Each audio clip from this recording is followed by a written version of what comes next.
बिस्मिल्लाहिर्रहमानिर्रहीम। Dear students, अस्सलाम वालेकुम। उम्मीद है आप और आपके अहले खाना खैरियत से होंगे। डियर स्टूडेंट्स, आज हम कंप्यूटर एप्लीकेशन इन बिज़नेस के एक नए लेक्चर के साथ हाजिर हैं। लास्ट टाइम हमने डाटा और डाटा प्रोसेसिंग को स्टार्ट किया था, जिसमें हमने डाटा को डिफ़ाइन किया कि डाटा क्या है जी। Data is a collection of raw facts and figures. उस डाटा की हमने टाइप्स देखी कि वो डाटा न्यूमेरिक भी हो सकता है, अल्फ़ाबेटिक भी, अल्फ़ा न्यूमेरिक भी, ऑडियो भी, वीडियो भी और ग्राफिक भी।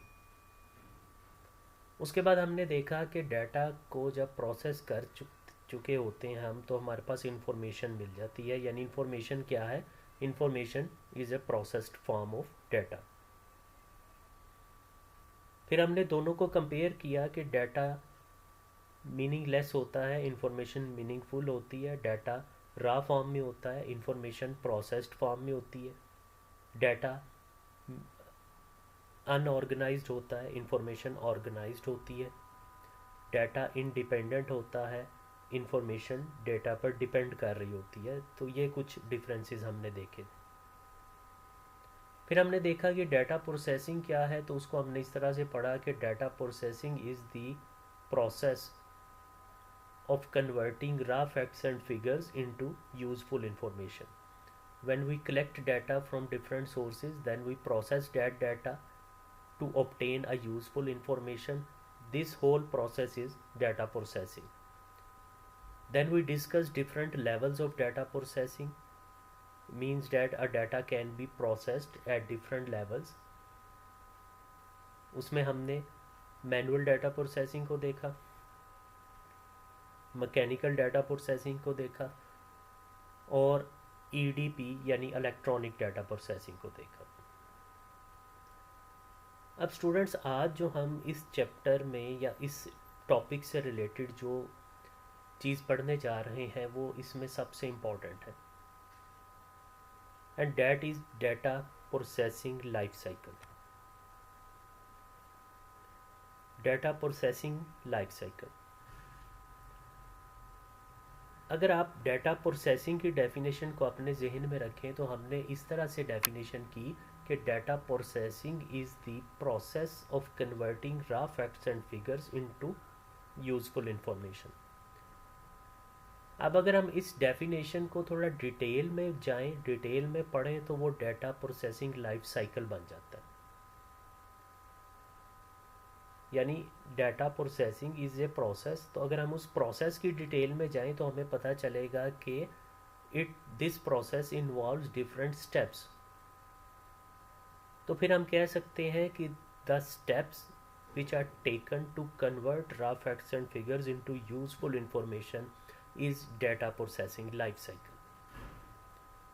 Once data is collected, it is processed to convert it into useful information. The data is processed again and again until the accurate result is achieved. ये तो बड़ा simple सा phenomena है कि जब हम कोई डाटा प्रोसेसिंग कर रहे होते हैं किसी भी किस्म की, चाहे आप कोई मैथ्स या स्टैट्स का न्यूमेरिकल प्रॉब्लम सॉल्व कर रहे हो, वो भी एक डाटा प्रोसेसिंग है। तो उस क्वेश्चन को आप जब सॉल्व कर रहे होते हैं तो वो आप डिफरेंट स्टेप्स करते हुए उसके आंसर की तरफ बढ़ते हैं। तो वो डिफरेंट स्टेप्स जो हो रहे होते हैं वो actually data processing life cycle है। और आप वो स्टेप्स उस वक्त तक करते रहते हैं जब तक आपका आंसर ठीक नहीं आता, जब तक आपको एक्यूरेट रिजल्ट्स अचीव नहीं होते, आप उस डाटा की प्रोसेसिंग करते रहते हैं। तो यही डाटा प्रोसेसिंग लाइफ साइकिल है जी। इसमें हम उन्हीं स्टेप्स को थोड़ा डिटेल से देखेंगे जो कि डाटा प्रोसेसिंग में रॉ फैक्ट्स एंड फिगर्स को यूज़फुल इंफॉर्मेशन में कन्वर्ट करने के लिए हमें लेने पड़ते हैं। तो अगर हम उन स्टेप्स की बात करें तो there are 3 basic steps: input, processing and output. Input, processing and output. अब ये 3 बेसिक स्टेप्स हैं जो डाटा प्रोसेसिंग की डेफिनेशन में भी होते हैं, बल्कि हमने कंप्यूटर की डेफिनेशन में भी यही पढ़ा था। अब हम इन बेसिक स्टेप्स को भी थोड़ा डिटेल में जाके देखेंगे। कि इनपुट, अब इनपुट वाला स्टेप अकेला बज़ाहिर हमें इनपुट एक स्टेप नज़र आता है, लेकिन इसमें कई सब स्टेप्स हैं। अब हम वही डिटेल देखने जा रहे हैं कि वो कौन कौन से स्टेप्स हैं जिनको हम एक ख़ास प्रोसीजर के थ्रू फॉलो करते हुए रा फैक्ट्स एंड फिगर्स को यूज़फुल इंफॉर्मेशन में कन्वर्ट कर सकते हैं। तो let's start with the input.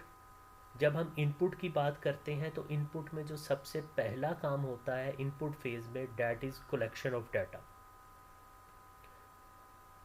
It is the process through which collected data is transformed into form the computer can understand. Input में सबसे पहला सबसे इम्पोर्टेंट काम होता है डाटा को कलेक्ट करना। सेम डाटा, याद रखिए, same data can be collected from different sources, और हम हमेशा उस सोर्स को, उस तरीके को अपनाएंगे जो आसान होगा और जो सस्ता होगा। अब फॉर एग्ज़ाम्पल एक छोटी सी मैं एग्ज़ाम्पल आपको देता हूँ, आपको बात समझ में आ जाएगी कि अगर मुझे आपकी क्लास में से टॉप 5 स्टूडेंट्स के मार्क्स और उनके नाम और रोल नंबर चाहिए जिनके इंटर में टॉप 5 स्टूडेंट्स जो थे। अब इस डाटा को कलेक्ट करने के हमारे पास मुख्तलिफ़ तरीके हैं। पहला तरीका ये है कि मैं आपकी क्लास में आऊँ और आप सब से आपके इंटर के मार्क्स पूछूँ, उसमें जो टॉप 5 हों उनको शॉर्ट लिस्ट कर लूँ। दूसरा तरीका ये है कि आप सब का रिकॉर्ड, आप सब की फ़ाइल्स और डॉक्यूमेंट्स हमारे पास मौजूद है नीचे ऑफिस में, आपकी सारी फाइल्स लूँ, उनको खुद चेक करूँ और वहाँ से टॉप 5 स्टूडेंट्स को शॉर्ट लिस्ट कर लूँ।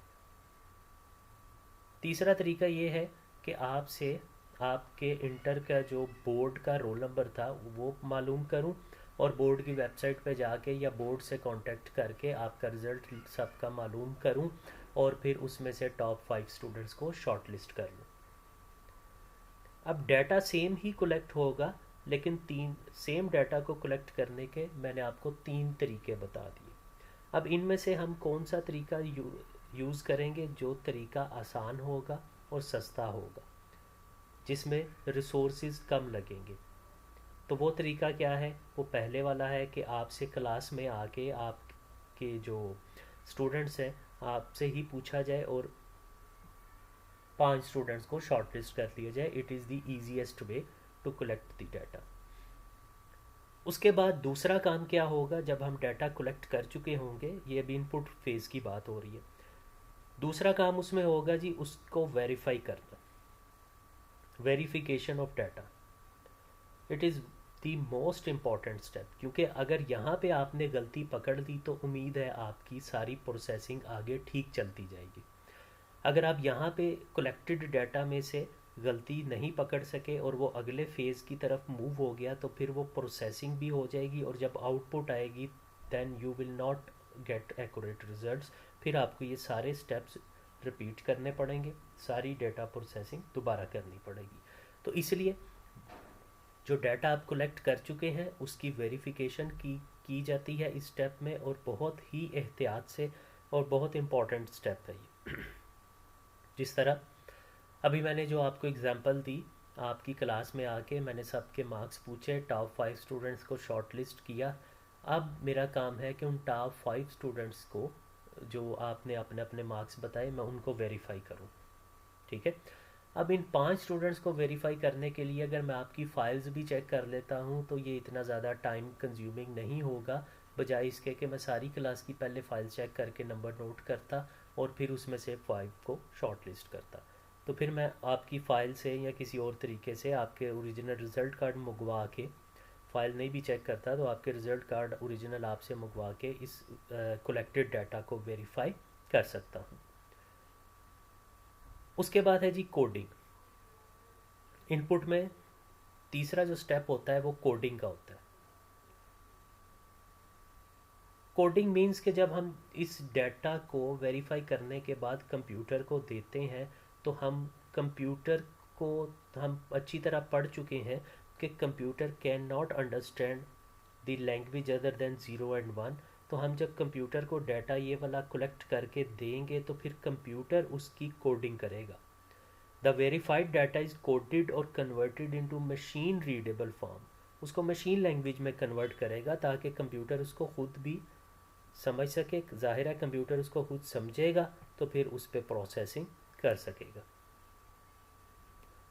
कोडिंग के बाद जी storing. The data is stored on secondary storage into a file. The stored data on storage media will be given to program as input for processing.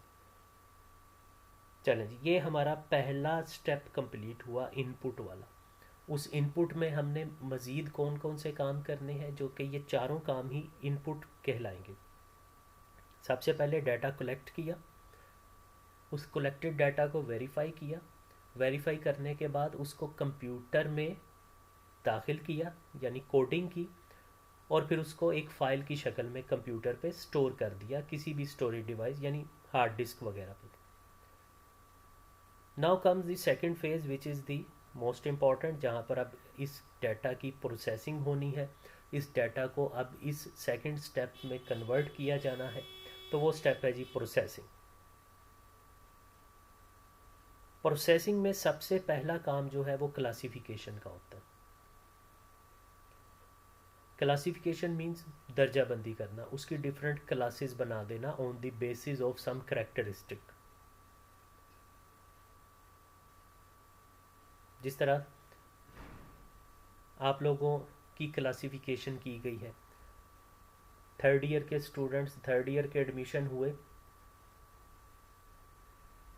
Data collect हुआ आप लोगों से, उस data को हमने फिर वेरीफाई किया, फिर उसको कंप्यूटर में रखा, उसके बाद कंप्यूटर में स्टोर किया, फिर उसकी क्लासिफिकेशन की कि बीबीए वाले कौन से स्टूडेंट्स हैं उनको अलग कर दिया, जो बीकॉम में एडमिशन लेना चाहते हैं उनको अलग कर दिया, फिर बीबीए में अप्लाई करने वाले स्टूडेंट्स आईकॉम वाले अलग कर दिए, आईकॉम और डीकॉम वाले, और एफए एफएससी वाले अलग कर दिए। इसी तरह बीकॉम में भी, तो ये क्लासिफिकेशन हमने कर दी ताकि डाटा को डिफरेंट क्लासेस में डिवाइड करके उसको प्रोसेसिंग आसानी से किया जा सके। उसके बाद सॉर्टिंग। फिर क्या किया जाता है जी, सॉर्ट किया जाता है, तरतीब लगाई जाती है उस क्लासिफाइड डाटा को। वो जो हमने सारे स्टूडेंट्स का रिकॉर्ड अलग अलग किया, आईकॉम वाले और डीकॉम वाले अलग किए, एफएफएससी वाले अलग किए, फिर उनकी सॉर्टिंग की, उनको तरतीब दिया। जो हाईएस्ट मार्क्स वाले स्टूडेंट्स थे उनको पहले लिखा, फिर उसके बाद फिर उसके कम वाले, फिर उससे कम वाले, फिर उससे कम वाले, इस तरह हमने उनको एक पर्टिकुलर ऑर्डर में सॉर्ट कर दिया।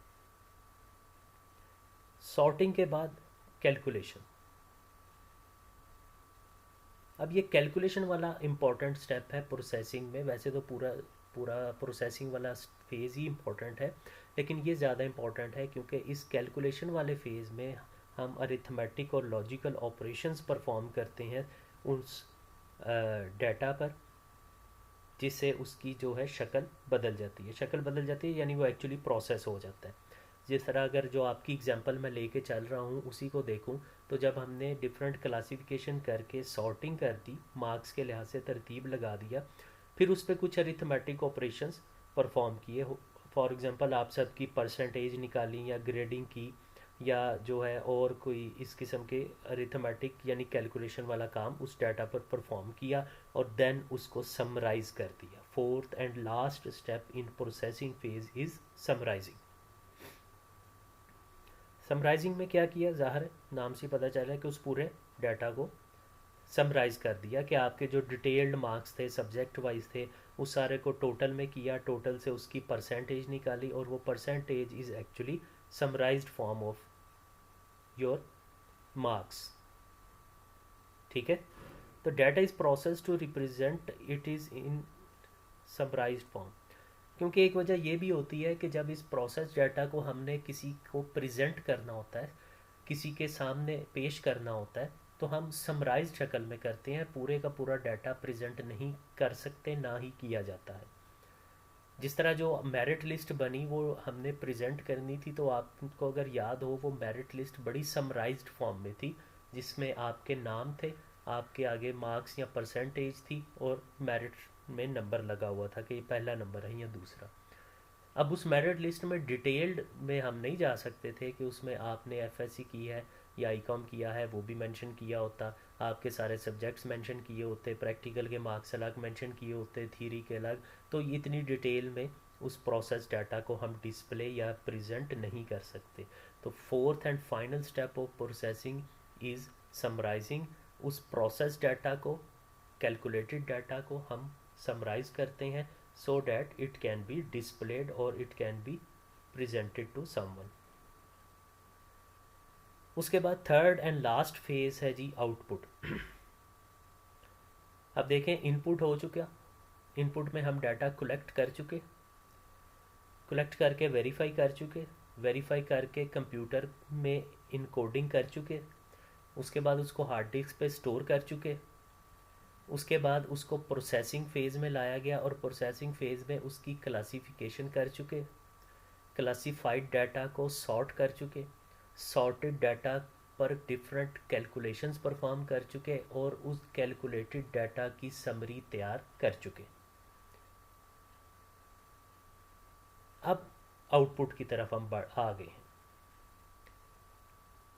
आउटपुट में सबसे पहला काम रिट्रीवल, वापस लेना, स्टोर किए हुए डाटा को वापस लेना।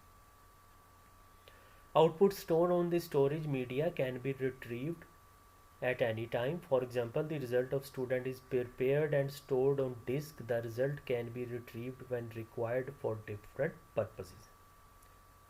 ये सबसे इम्पोर्टेंट है आउटपुट में कि जो आपने कैलकुलेशन करके समराइज फॉर्म बनाई है अभी डाटा की, उसको आप कंप्यूटर में स्टोर कर दें ताकि जब ज़रूरत पड़े उसको रिट्रीव किया जा सके, उसको डिफरेंट पर्पसेस के लिए यूज़ किया जा सके।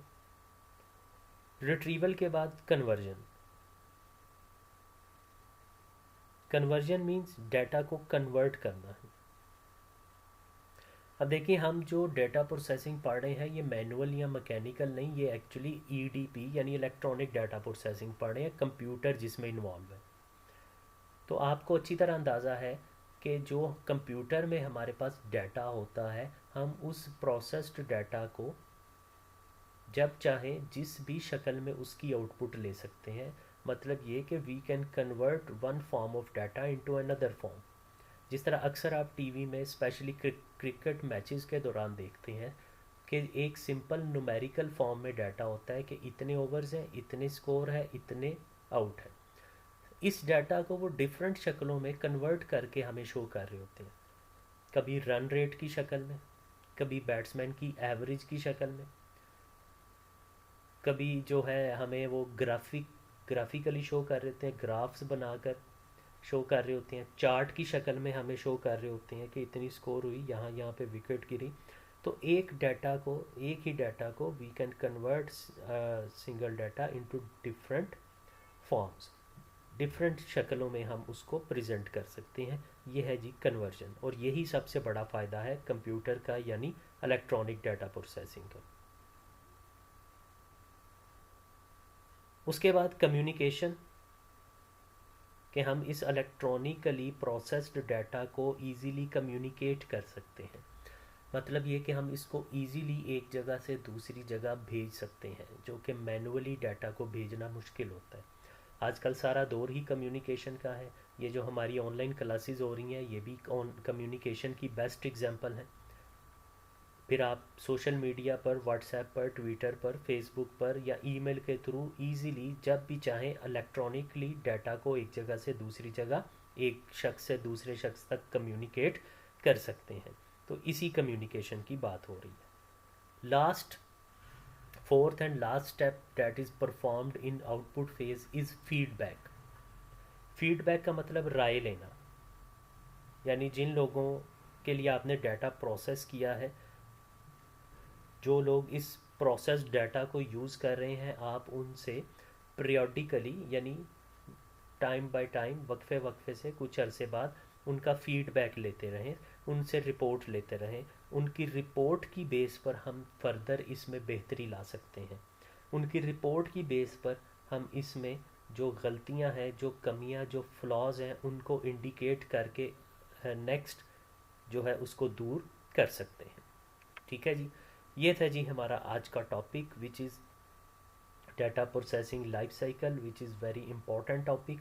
आपने इस टॉपिक को अच्छी तरह से याद कर लेना है। इसके सारे स्टेप्स इसी तरतीब से याद करने हैं। ये स्टेप्स, ये तरतीब आप जो है आगे पीछे नहीं कर सकते, क्योंकि ये एक लाइफ साइकिल है। इसमें एक ख़ास तरतीब से डाटा कलेक्शन से लेकर फीडबैक तक एक ख़ास सीक्वेंस है। इसी सीक्वेंस में ये सारा काम चलेगा तो आपकी डाटा प्रोसेसिंग ठीक होगी।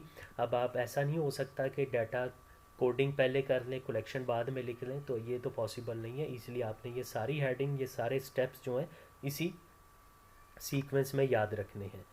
नेक्स्ट हमारा जो है एक टॉपिक है इस चैप्टर का, वो हम कल पढ़ेंगे, जो कि हम तकरीबन फर्स्ट चैप्टर में भी वही टॉपिक या उससे मिलता जुलता पढ़ चुके हैं। बहरहाल उसको थोड़ा सा दोबारा देख लेंगे आप। बहरहाल इसको अच्छी तरह से कर लीजिएगा, ये सबसे इम्पोर्टेंट टॉपिक है इस चैप्टर में। थैंक यू जी, टेक केयर, अल्लाह हाफिज़।